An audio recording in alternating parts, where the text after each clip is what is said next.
बोलते हैं ना कि रिसर्च में फेलियर्स तो बहुत कॉमन है। एक्चुअली रिसर्च में फेलियर्स नहीं आते, फेलियर्स में थोड़ा सा रिसर्च आता है।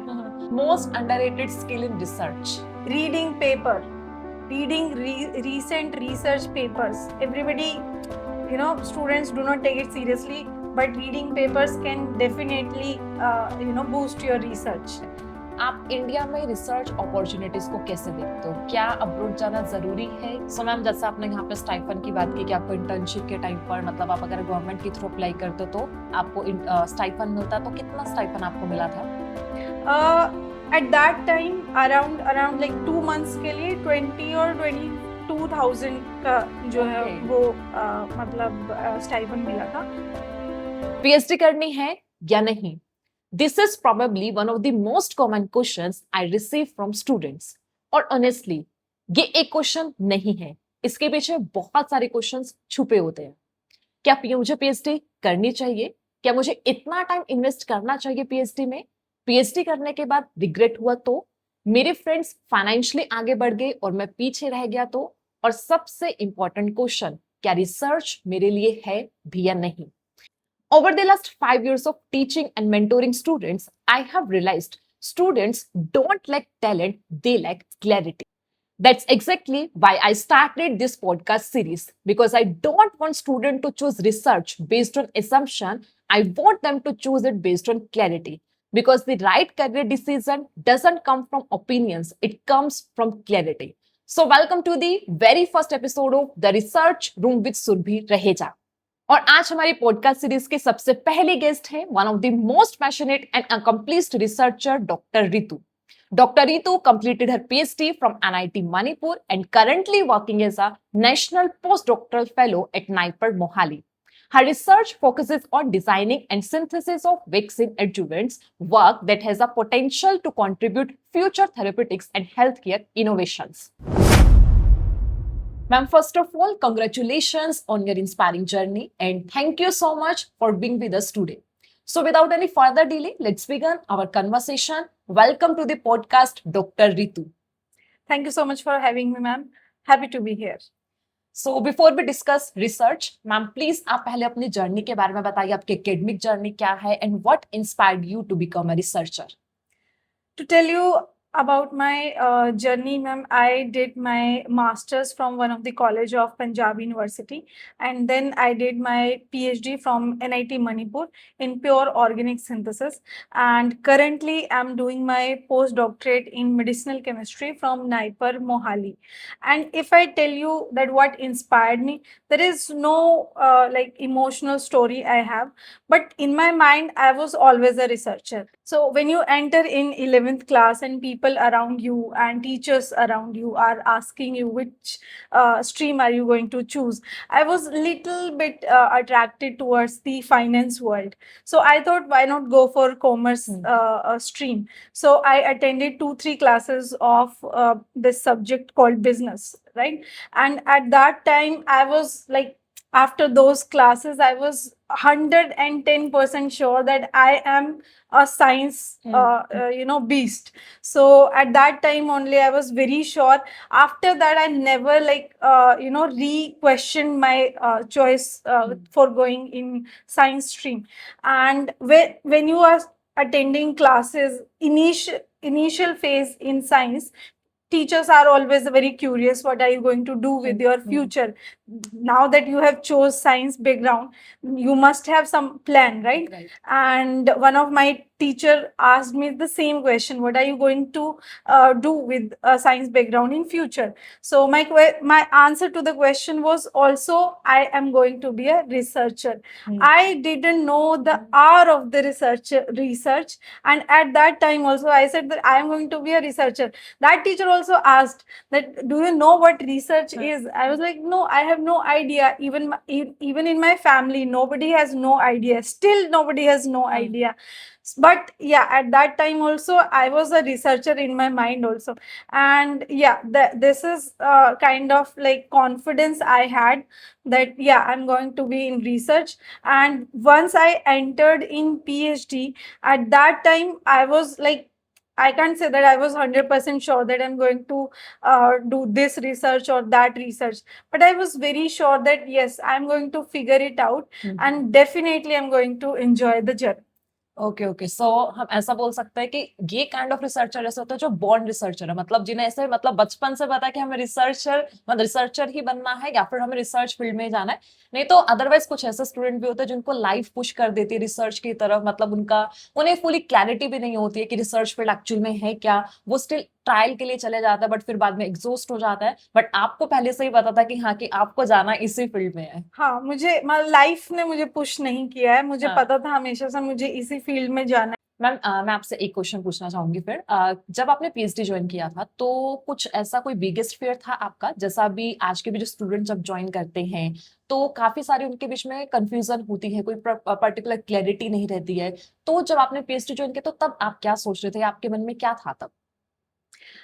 मैम, दो जो सबसे बड़ी मुझे कंफ्यूजन्स थी, एक था कि मेरा बैकग्राउंड वैसा नहीं रहा है। When I was doing my MSc also, some students get exposure in their masters only towards research, right? They have dissertation or some kind of project or some kind of internship they get to attend. But मुझे ऐसा कोई भी exposure नहीं मिला था masters में भी। हमारे कॉलेज में ऐसा कोई भी डिसर्टेशन का जो है वो उन्होंने क्राइटेरिया नहीं रखा हुआ था। इसके बाद मैंने एक छोटा सा इंटर्नशिप मैंने किया था आइजर मोहाली में। After that I got like little bit confidence you can say.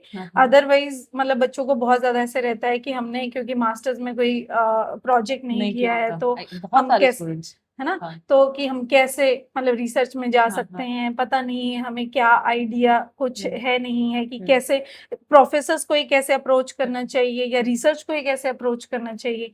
एक तो फियर मेरे अंदर भी ये था। दूसरा, जो मेरा फैमिली बैकग्राउंड भी रहा है उसमें भी मुझे पता था कि कोई भी मुझे इस फील्ड से रिलेटेड गाइडेंस के लिए नहीं होगा। अगर किसी भी पॉइंट पे आपको मान लीजिए कि मतलब लो फील हो रहा है, योर फीलिंग कि मैं छोड़ दूं, पीएचडी छोड़ दूं या फिर ठीक है या जाऊं कि या ना जाऊं, वो कोई भी मतलब मुझे क्लैरिटी देने के लिए नहीं था। तो ये दो मुझे फियर बहुत थे। But I knew that just like life में कभी भी आपको सारी चीजें सॉर्टेड नहीं मिलती हैं, वैसे ही रिसर्च में भी सारी चीजें सॉर्टेड नहीं मिलते हैं। एक बार आप शुरू करते हो तो मेरी पहला जब आप स्टेप ले लेते हो तो हो सकता है दूसरा स्टेप जो है वो आपके पैर ही आपको बता दें कि कहाँ पे रखना है ना। So just like that I started my journey and touch wood it was a real it's going really well and it was a really great journey in PhD also. Okay. सो मैं यहाँ पे जितने भी स्टूडेंट्स हैं मैं बताना चाहूंगी कि मैम की जो तो कंफ्यूजन्स थी, एक तो मैम का था कि मैम की कोई इंटर्नशिप नहीं थी, और मैं ये बोलूँ तो ये मुझे लगता है 90% स्टूडेंट के साथ यही होता है, क्योंकि हम जिस कॉलेज बैकग्राउंड से आते हैं या फिर हम जिस भी यूनिवर्सिटीज में पढ़ते हैं तो ऐसा सभी यूनिवर्सिटीज में नहीं होता है कि रिसर्च एक्सपोजर होता है। काफी सारे स्टूडेंट्स का रहता है। इवन दो मैंने भी जब स्टूडेंट्स को यहाँ पर टीच किया है तो वो कॉमन क्वेश्चन सबका यही रहता है कि मैम मैंने कोई भी डिसर्टेशन नहीं किया है तो क्या पीएचडी इंटरव्यूज में कैसा यहाँ पे रहेगा। तो ये डाउट मुझे लगता है स्टूडेंट्स का क्लियर हुआ होगा कि मैम की भी कोई भी यहाँ पे मास्टर्स में कोई भी डिसर्टेशन नहीं था। मैम ने जस्ट यहाँ पर आपने आइजर में किया था ना, आइजर में मैम ने 2 मंथ का जस्ट यहाँ पर एक रिसर्च मतलब kind of research internship ma'am ने की थी और वहीं से मैम को थोड़ा सा एक्सपोजर मिला। तो मैं यही से मैम से एक क्वेश्चन पूछना चाहूंगी कि आपने आइजर मोहाली में कैसे अप्लाई किया था, क्योंकि स्टूडेंट को ये भी नहीं पता होता कि कैसे अप्लाई करना है, वेदर की 2 मंथ के लिए भी आप अप्लाई कर सकते हो या फिर नहीं, क्योंकि जब भी डेजर्टेशन का नाम आता है तो हम 6 मंथ का ही सोचते हैं, मतलब मैक्सिमम स्टूडेंट को ये हुआ कि हम 6 मंथ का ही डेजर्टेशन ये सोचता है। तो मतलब ऐसा कि 2 मंथ का भी आप कर सकते हो, आइजर मोहाली जैसे इंस्टीट्यूट से भी आप कर सकते हो, तो आपने कैसे अप्लाई किया था, कैसे अप्रोच किया था, सो दैट हमारे स्टूडेंट्स को भी इस चीज की क्लैरिटी हो सके? This also has a story behind it actually. I was in first year of masters. So after first years of masters, students usually plan their 1 2 3 months. I think after exams you have around 2 months, right?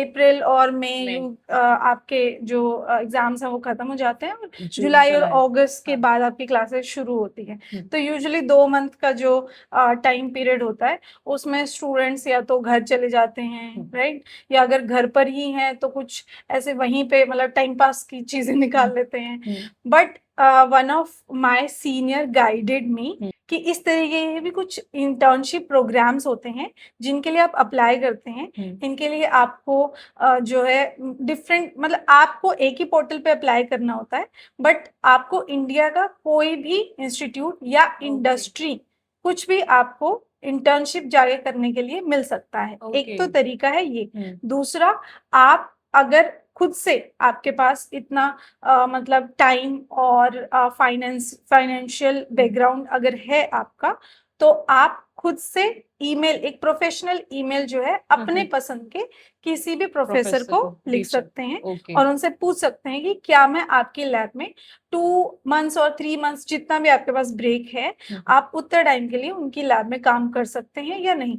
Usually जो professors होते हैं वो interested होते हैं इन students में कि हाँ ये आ सकते हैं, उनके पीएचडी स्टूडेंट्स के साथ जो है वो काम कर सकते हैं, बिकॉज दे ऑल्सो वांट कि फ्यूचर में अगर हमें पीएचडी स्टूडेंट्स चाहिए रहे और उनको अगर लैब का काम और लैब का एनवायरनमेंट जो है वो अगर अच्छा लगा, तो they can like come to the same professor for PhD and further studies, right. तो यूजुअली प्रोफेसर्स भी इन चीजों में काफी इंटरेस्टेड रहते हैं। तो ये 2 तरीके हैं जिनसे आप जा सकते हैं। मुझे मेरे सीनियर ने इसके बारे में बताया था और मुझे लगता है कि ये बहुत ही अच्छा मतलब प्रोग्राम है, इंटर्नशिप प्रोग्राम भी, और अगर आप ईमेल से भी जाते हैं तो भी ये एक बहुत ही अच्छी अपॉर्चुनिटी हो सकती है आपके लिए, जो आप खुद भी क्रिएट कर सकते हैं और इंडियन गवर्नमेंट भी आपको इसके लिए जो है वो मौका देती है। तो इसके लिए डेफिनेटली स्टूडेंट्स को अप्लाई करना चाहिए। इसमें 2 और 3 मंथ्स के लिए अगर आप इंटर्नशिप प्रोग्राम के थ्रू जाते हैं तो उसमें आपको जो है इंटर्नशिप के पैसे भी मिलते हैं। हाँ, अगर आप ईमेल से जाते हैं तो that depends that if that professor has that kind of funding और नॉट। सो मैम, जैसा आपने यहाँ पे स्टाइफंड की बात की कि आपको इंटर्नशिप के टाइम पर, मतलब आप अगर गवर्नमेंट के थ्रू अप्लाई करते हो तो आपको स्टाइफंड मिलता है, तो कितना स्टाइफंड आपको मिला था?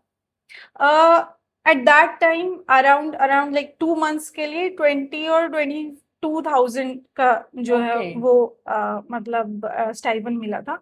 और उसके लिए बट आपको ऐसा होता है कि आप जब जाते हैं वहां पे इंटर्नशिप के लिए तो आपको थोड़ा सा कॉन्सेंट्रेटेड रहना पड़ता है, बिकॉज आपको क्या करना पड़ेगा, एट द एंड एक पूरी रिपोर्ट बनानी पड़ेगी कि आपने 2 मंथ्स में क्या क्या किया, क्या सीखा। या सो स्मॉल लाइक थीसिस तो बहुत बड़ा वर्ड हो गया, but it's a kind of report only. Okay, मतलब आफ्टर रिपोर्ट सबमिटिंग ही आपको आपका स्टाइफंड मिलता है, बट आप जब वहां पे इंटर्नशिप करो तब आपको स्टाइफंड नहीं मिलेगा? नहीं, आप जाएंगे, शुरू में आप खुद फाइनेंस करेंगे सारा आपके जाने का।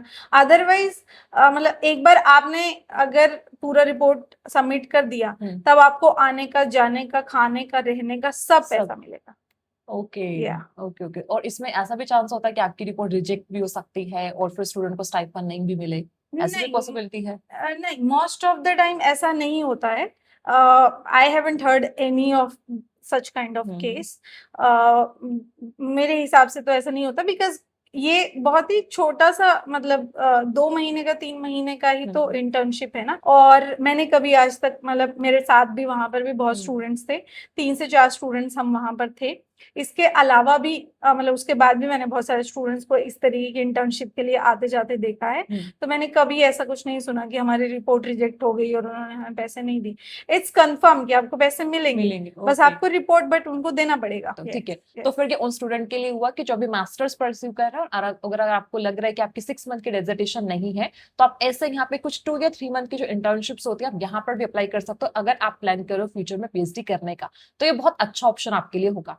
सो ये तो हमने एमएससी परस्यूइंग स्टूडेंट के बारे में बात की। लेट्स सपोज यहाँ पे एक एमएससी स्टूडेंट है और उसका मतलब कोई डिसर्टेशन भी नहीं हुआ है और मतलब इस काइंड की कोई इंटर्नशिप भी नहीं है, क्योंकि एमएससी पास होता है तो वो नहीं कर सकता।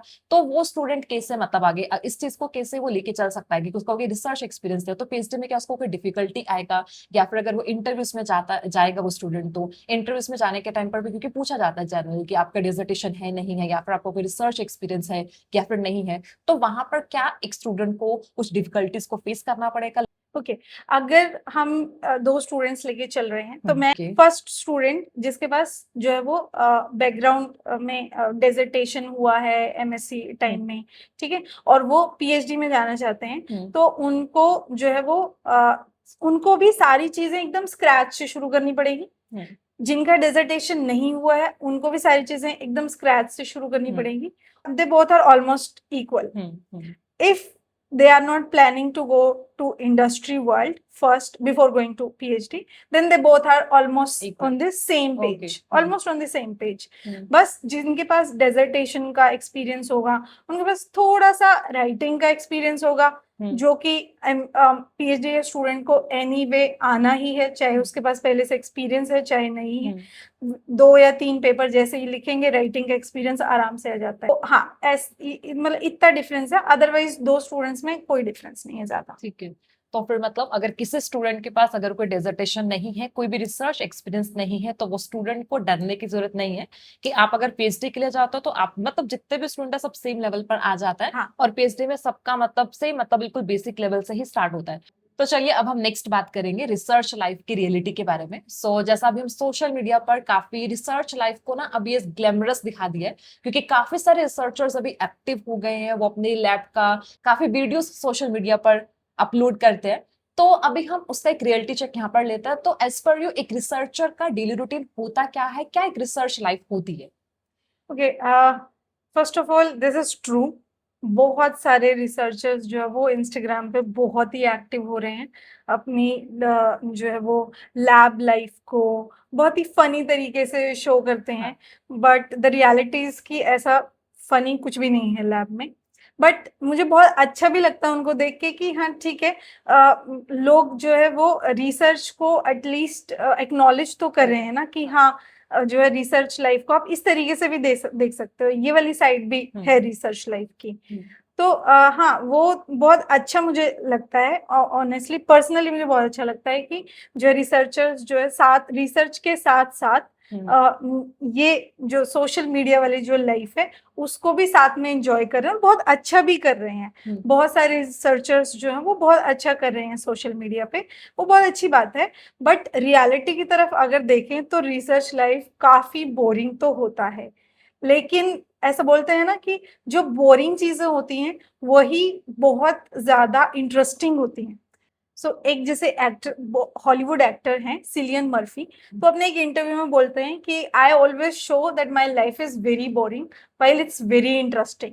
तो बोरिंग दिखने वाली चीजें जो होती हैं वो बहुत इंटरेस्टिंग होती हैं, बट उनका इंटरेस्ट कितनी इंटरेस्टिंग है वो देखने के लिए आपको उस वर्ल्ड के अंदर जाना ही पड़ेगा. डेली रूटीन आप देखेंगे तो काफी बोरिंग लगेगा, बट अगर आप 6 महीने की जर्नी किसी भी रिसर्चर की उठाएंगे तो आपको ही नहीं, उस रिसर्चर को भी बहुत हैरानी होगी कि अच्छा 6 महीने में इतना कुछ हो गया है, मैंने ये रिएक्शन भी कंप्लीट कर दिया, या मैंने ये हाइपोथेसिस भी जो है वो प्रपोज कर दिया या प्रूव कर दिया, या मैंने ये पर्टिकुलर जो कॉन्फ्रेंस है वो भी अटेंड कर ली इतने टाइम में, मेरे इतने पेपर जो हैं वो कम्युनिकेट हो गए या on the way of communication है. तो इस तरीके की मतलब 6 महीने की अगर आप जर्नी देखेंगे तो वो इंटरेस्टिंग लगेगी आपको, लेकिन अगर आप डेली रूटीन पे जाएंगे तो वो काफी बोरिंग लगेगा, जो कि मैं बता के जो है किसी भी स्टूडेंट को बहुत ही डिसहार्टन नहीं करना चाहती कि अरे नहीं, क्या मैं ये वाला स्ट्रेस ले सकता हूँ या ले सकती हूँ कि नहीं. स्ट्रेस बहुत ही नॉर्मल है, वो आप किसी भी फील्ड में जाते हैं आपको स्ट्रेस होगा ही.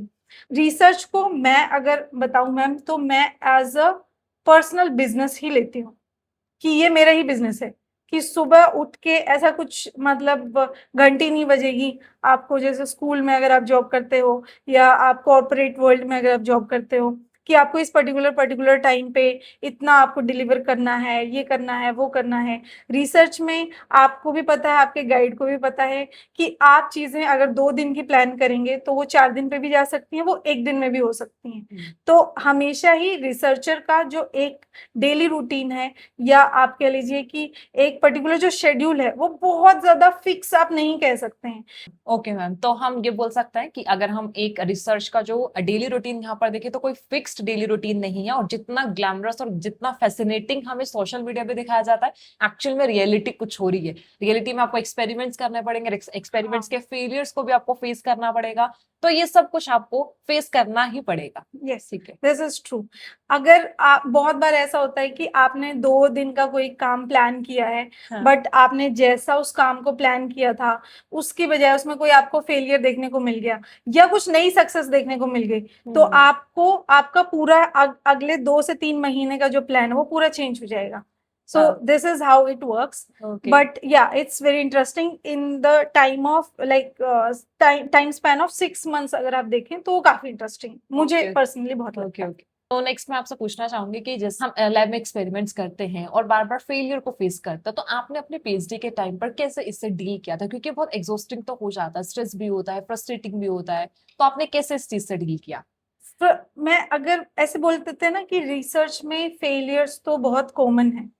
एक्चुअली रिसर्च में फेलियर्स नहीं आते, फेलियर्स में थोड़ा सा रिसर्च आता है. That's the like truth of the research world कि बहुत सारे फेलियर्स होंगे और उसमें से थोड़ा सा निकल के रिसर्च आ जाएगा और आप उसको पब्लिश कर देंगे और मतलब आपको बहुत अच्छा लगेगा कि हाँ मैंने कुछ किया.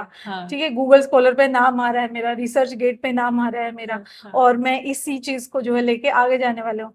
तो ये चीज मुझे पहले से पता थी कि क्योंकि बहुत ज्यादा हम जाने से पहले काफी सारा रिसर्च करके ही जाते हैं कि हाँ रिसर्च में क्या क्या प्रॉब्लम्स फेस करने को मिल सकती हैं. तो ये फेलियर जो वर्ड है वो पहले से काफी मतलब दिमाग में छपा हुआ था कि फेलियर तो पक्का ही है और हर दिन फेलियर है. Every day you are going to face 1 or 2 or 3 और maybe so many failures. और जब फेस करने की इन सब चीजों की बात आती है तो आपको 2-3 चीजें बहुत ज्यादा हेल्प कर सकती हैं.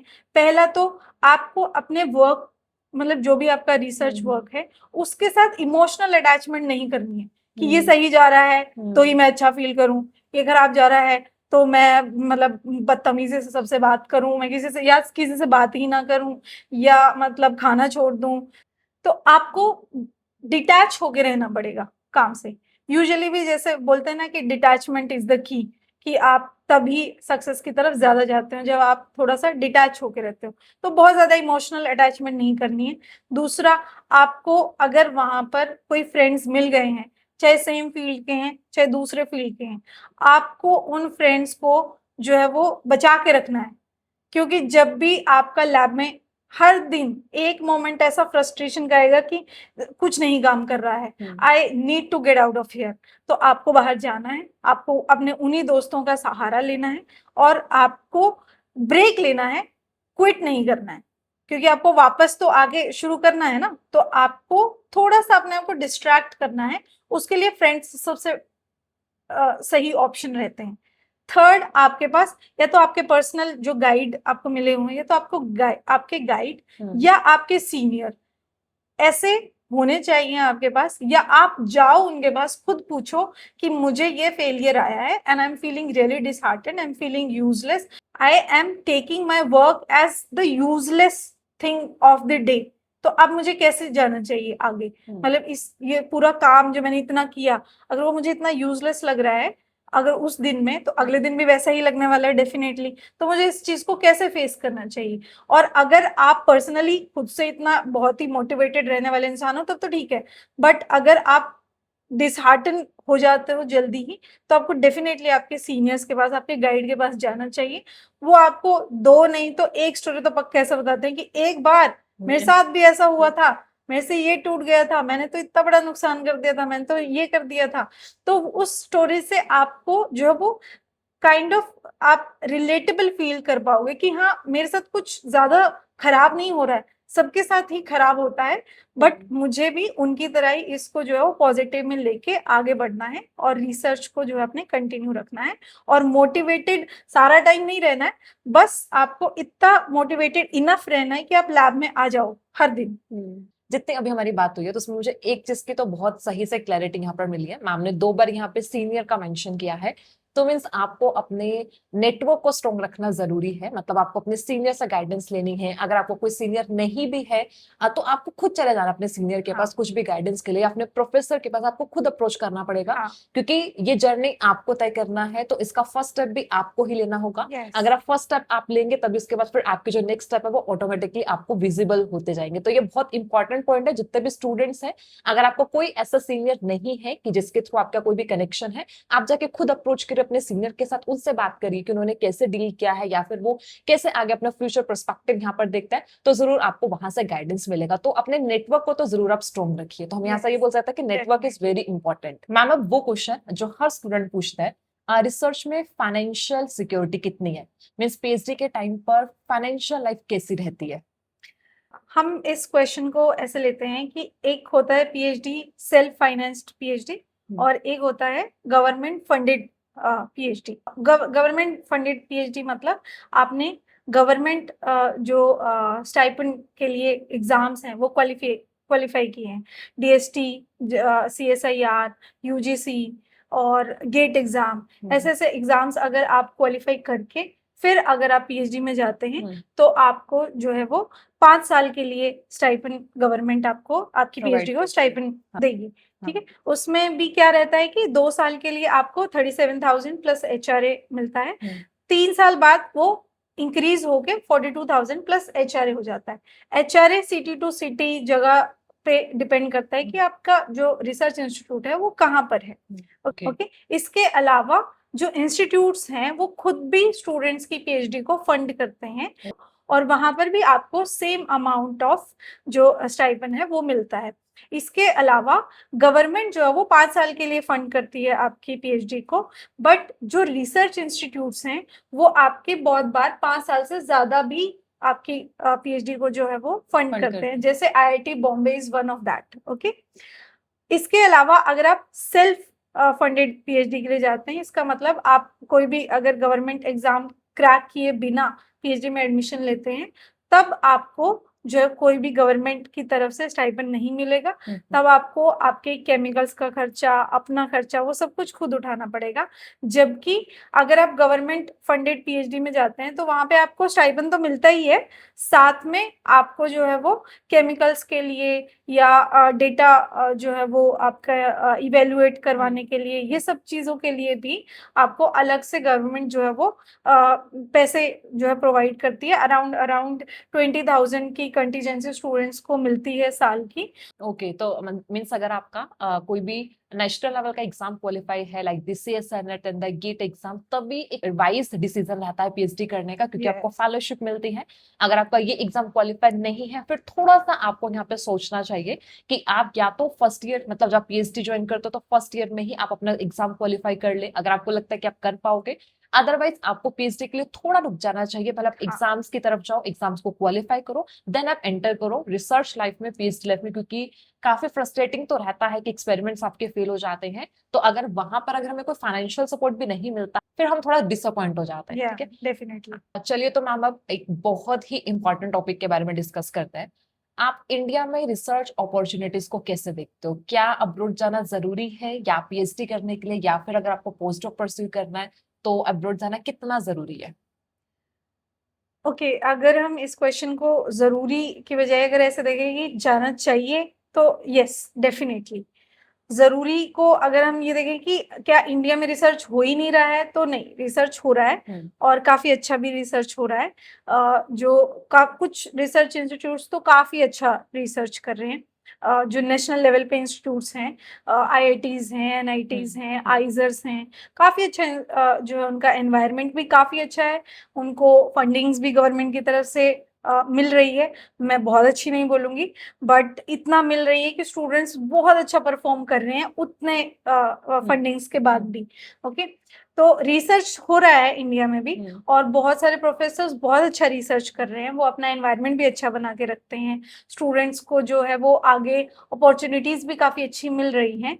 बट अगर इक्विपमेंट्स के जो है पर्सपेक्टिव से देखा जाए, इसके अलावा जो फंडिंग्स मिलती हैं किसी भी रिसर्च इंस्टीट्यूट को, अगर उसको कंपेयर किया जाए तो इंडिया काफ़ी पीछे है। और हमें जो है वो हर साल हम देख रहे हैं कि जब भी बजट आता है तो इंडिया के रिसर्च फील्ड को बहुत ही कम फंड्स मिलते हैं गवर्नमेंट की तरफ से, और वो फंड्स हर साल कम होते जा रहे हैं, हम्म, जिसकी वजह से अगर आप देखेंगे अभी तो बहुत सारे स्टूडेंट्स जो है वो रिसर्च में जाना भी नहीं चाहते हैं। बहुत सारे रिसर्च इंस्टीट्यूट्स को जो है बहुत ज़्यादा प्रॉब्लम्स फेस करनी पड़ रही हैं अपनी जो इंस्ट्रूमेंटेशन लैब्स हैं उनको मेंटेन करने के लिए। इसके अलावा वहाँ पे जो है एक एक्सपर्ट स्टाफ रखने के लिए भी उनको बहुत सारी चीज़ें जो है वो बहुत ज़्यादा डिफ़िकल्टीज फेस करनी पड़ रही हैं। हर एक इंस्टीट्यूट को ही इंडिया में सबका ही ऑलमोस्ट ऐसा ही हाल है। तो मैं अगर पर्सनली मुझसे पूछेंगे अगर मुझे अगर मौका मिलता या मुझे सही गाइडेंस मिलती तो डेफिनेटली अब्रॉड आप जाएं, बट अब्रॉड में भी आप चूज करें कि ऐसी कंट्रीज जहां पर रिसर्च को जो है वो उतना फंड किया जा रहा है। आप ऐसी कंट्रीज को चूज करें, आप ऐसे कॉन्टिनेंट्स को चूज करें। ओके, तो और इसके अलावा आपको डेफिनेटली जाने से पहले लैब को भी देखना पड़ेगा कि जिस लैब में आप जा रहे हैं वहाँ की उस मतलब उस लैब का एनवायरनमेंट तो आपको देखना ही है। इसके अलावा उनको फंड्स कितने मिलते हैं, क्योंकि आपके रिसर्च में सबसे ज्यादा बड़ा रोल जो है वो फंड्स का होने वाला है। आपको हर दिन फंड्स चाहिए होंगे। कोई भी केमिकल्स ऑर्डर करना है, सॉल्वेंट ऑर्डर करना है, सेल लाइन ऑर्डर करना है, आपको सॉफ्टवेयर चाहिए किसी पर्टिकुलर थ्योरी को, हाइपोथेसिस को जो है प्रूव करने के लिए। तो definitely funds are going to play the biggest role in your research. तो डेफिनेटली आपको फंड्स के हिसाब से अगर आप देखेंगे तो डेफिनेटली अब्रॉड जाना चाहिए। और इसके अलावा एक्सपोजर के लिए भी अगर आप देखें तो अब्रॉड में बहुत ज़्यादा एक्सपोजर मिलता है स्टूडेंट्स को। इंस्ट्रूमेंटेशंस हैंडलिंग से लेके एक्सपेरिमेंट परफॉर्मिंग से लेकर के और जो है पेपर राइटिंग से लेकर के स्टूडेंट्स के साथ इंटरेक्शन से लेकर के और कॉन्फ्रेंस तक उनको जो है वो बहुत ज़्यादा एक्सपोजर मिलता है compare to researchers in India. तो मैं डेफिनेटली अब्रॉड जाने के लिए जो है वो काफ़ी मतलब बच्चों को मोटिवेट करना चाहती हूँ कि डेफिनेटली जाएं। पीएचडी जो है वो research all in all research जो है वो अब्रॉड में काफ़ी ज़्यादा फंडेड है। तो ऐसी कंट्रीज जो ज़्यादा फंड कर रही हैं रिसर्च को डेफिनेटली आप उनको अपने जो है वो एप्लीकेशंस के लिए जो है वो चूज कर सकते हैं और डेफिनेटली आप वहाँ पे अप्लाई करें। सो यस, हम ये बोल सकते हैं कि ये काफी हार्श ट्रूथ है कि इंडिया में थोड़ा सा अभी रिसर्च को लेकर जो फंडिंग है वहां पर है थोड़ा सा प्रॉब्लम। तो अगर आपको अपॉर्चुनिटी मिलती है, आपको मौका मिलता है अब्रॉड जाने का, तो फॉर श्योर आपको जाना चाहिए। अगर नहीं भी तो आपको अपनी तरफ से अपॉर्चुनिटीज क्रिएट करके आप कोल्ड ईमेल करके अप्रोच कर सकते हो। अगर आप जाना चाहते हो कि एटलीस्ट वन ट्राई सबको करना ही चाहिए। तो अभी तक हमने जितने भी यहाँ पे कन्वर्सेशन की है तो काफी इंसाइटफुल डिस्कशन रहा है और आई होप जितने भी स्टूडेंट्स अभी ये देख रहे हैं तो उनके लिए उनको भी काफी क्लैरिटी इस चीज से मिली होगी। सो अब हम मैम के साथ एक रैपिड फायर प्ले करते हैं। सो मैम से मैं कुछ क्वेश्चंस पूछूंगी और मैम को उनका आंसर वन वर्ड में करना है। So ma'am, are you ready? Okay, research in one word. Excitement. Okay, lab और laptop? Always lab. Okay. One advice for every PhD aspirant. You can take a break, but quitting is not an option. Best thing about being a scientist. You are amazed every day. Most underrated skill in research. Reading paper, reading recent research papers. Everybody, students do not take it seriously, but reading papers can definitely, boost your research. India or abroad? Abroad. Abroad. Okay, that's it, ma'am. So अब कुछ final questions हैं जो अब हम ma'am से पूछने वाले हैं. So ma'am, what does this career provide you that a corporate job can never give you? If I answer this question, it's going to be very like personal. That I get a lot of satisfaction. I get a lot of the sense of excitement. Every day I'm excited about my work. Maybe my experiment is going to fail or maybe it's going to be a success, but every day I'm very excited about my work at my bench or in my lab. But that's not something you get to like feel in corporate world. Corporate job can't give me the kind of excitement, the sense of satisfaction that I feel every day in like while working in lab. Okay. Yeah. Okay, so satisfaction is the main thing. Yeah, Okay. for me. For me, yeah, for you. Yeah. Okay. So ma'am next question है, सो अगर यही कोई एक MSc student है और जो अभी PhD में एंटर करना चाह रहा है, तो आप उसे क्या एडवाइस देंगे कि बिफोर स्टार्टिंग पीएचडी क्या एक ऐसी एडवाइस होगी जो उसके लिए बहुत यूजफुल हो सकती है? सो अगर आप एडवाइस की बात करेंगे तो मैं किसी भी एमएससी स्टूडेंट को सबसे पहले यही पूछना चाहूँगी कि जो पीएचडी में जिस फील्ड में वो जा रहे हैं, क्या वो फील्ड उनके इंटरेस्ट के साथ अलाइन करता है, और जिस गाइड के साथ वो काम करने जा रहे हैं, उनका स्टाइल ऑफ वर्क और उनका जो है वर्क कोई भी मतलब जिस भी रिसर्च में वो हैं, उस रिसर्च फील्ड में उनका एक्सपर्टीज क्या आपके लिए सेटिस्फैक्ट्री है, तभी आप उस फील्ड में जाएंगे तो आप एग्जॉस्ट थोड़ा सा कम फील करेंगे। बिकॉज अदरवाइज मैंने जैसे बताया कि फेलियर्स बहुत ज़्यादा आने वाले हैं। तो अगर आपका इंटरेस्ट भी उस फील्ड में नहीं है, आपके गाइड के साथ भी आपके अलाइनमेंट में जो है वो प्रॉब्लम्स हैं, आपको जो है उनके साथ काम करने में प्रॉब्लम्स जो है फेस करनी पड़ रही है, तो थोड़ा सा जो फीलिंग ऑफ एग्जॉस्ट है वो बहुत मतलब थोड़ा सा बढ़ जाएगी वो। ओके और उस केसेस में बहुत सारे स्टूडेंट्स इनफैक्ट बीच में पीएचडी छोड़ भी देते हैं, और मोस्टली रीजन उनका यही रहता है कि जो एरिया ऑफ इंटरेस्ट उन्होंने चूज कर लिया वो उनके इंटरेस्ट के साथ जो है वो मैच नहीं कर रहा है, या गाइड का जो बिहेवियर है वो जो है उनके इंटरेस्ट के साथ मैच नहीं करता है। तो दोनों ही चीजें आपको जो है वो देखनी है। इसके अलावा आपको फाइनेंशियल स्ट्रेंथ भी अपनी जो है वो देख के चलनी है कि जो वहाँ आपको पीएचडी करते टाइम स्टाइपेंड आ रहा है वो स्टाइपेंड आपको सेटिस्फैक्ट्री लगता है या नहीं, वो बहुत ज्यादा जरूरी है। क्योंकि फाइनेंशियली जब आप फ्री रहेंगे तब आप बहुत ज्यादा अच्छे से रिसर्च कर पाएंगे।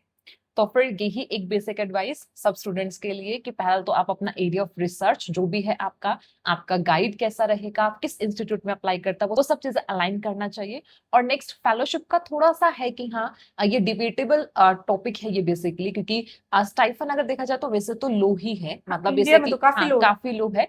तो बट स्टिल अगर आप इतने ज्यादा आपका इंटरेस्ट है, आप चाहते हो रिसर्च को परस्यू करना, तो आपको ये माइंड में रखना पड़ेगा स्टार्टिंग से ही कि ठीक है स्टाइफन लो है तो आपको सेटिस्फाइड रहना पड़ेगा। आप नहीं ऐसा कर सकते कि स्टाइफन बहुत लो है, आप इस थॉट के साथ नहीं एंटर कर सकते हो पीएचडी में, अदरवाइज ये बहुत ज्यादा एग्जॉस्ट कर देगा आपको अगर आप सिर्फ इसी लूप में फंसे रह जाओगे कि हाँ कि स्टाइफन बहुत कम है। ऑल्दो कम है बट आपको ये लूप में फंसा देगा। Yes true. जितने भी स्टूडेंट्स अभी देख रहे हैं मैं उनको बताना चाहूंगी और मैम का अपना एक पर्सनल यूट्यूब चैनल भी है और मैम इंस्टाग्राम पर भी है, जहां पर मैम स्टूडेंट्स को गाइड करते हैं कि कैसे आपको रिसर्च प्रपोजल लिखना है, या फिर आपको आगे फेलोशिप्स के लिए कैसे अप्लाई करना है, या पोस्ट डॉक आपको कैसे आगे प्रोजेक्ट्स लिखने हैं, कैसे आपको अप्लाई करना है, वो सब कुछ मैम गाइड करता है। तो आप प्लीज अपना यूट्यूब चैनल हमारे स्टूडेंट्स को बता दीजिए ताकि वो आपको फॉलो करके फिर वहां से अपनी गाइडेंस ले सके। यूट्यूब चैनल, मेरे यूट्यूब चैनल का नाम है मेडकेम with doctor Ritu. So basically right now I'm pursuing my postdoc in medicinal chemistry. So I explain different kind of recent research papers over there. Other than that, I explain students how they can like approach professors for their postdoc, how they can write their project, what the different difficulties that students face during their research work, right? तो ये सारे issues जो है मैं एक साथ वहाँ पर जो है वो एड्रेस करती हूँ। तो आप लोग मेरे चैनल को फॉलो कर सकते हैं। इसके अलावा आप अपनी जो भी पर्सनल क्वेरीज हैं आप वहां पर मुझसे डिस्कस कर सकते हैं। आज की कन्वर्सेशन हमारी काफी इंसाइटफुल रही है उन सभी स्टूडेंट्स के लिए जो काफी कंफ्यूज है बिफोर एंटरिंग पीएचडी। तो मैम ने काफी अच्छे से क्लैरिटी दी है, अपनी पर्सनल जर्नी के बारे में यहाँ पे बताया है, रिसर्च लाइफ के बारे में बताया है। तो आई होप जो लो कॉन्फिडेंस के साथ है स्टूडेंट्स उनका थोड़ा सा कॉन्फिडेंस बूस्ट हुआ है और आपको काफी क्लैरिटी यहाँ पर मिली होगी। अगर आपको ये एपिसोड हेल्पफुल लगा है तो अपने फ्रेंड्स के साथ शेयर जरूर करना। अगले एपिसोड में मिलेंगे एक नई स्टोरी के साथ। Until then, keep learning, keep growing, and keep asking questions. And don't forget to hit subscribe. I'm Surbhi Raheja signing off. In the next episode, we will talk to another researcher whose journey took a completely different route. And trust me, their answer to some of these questions might surprise you.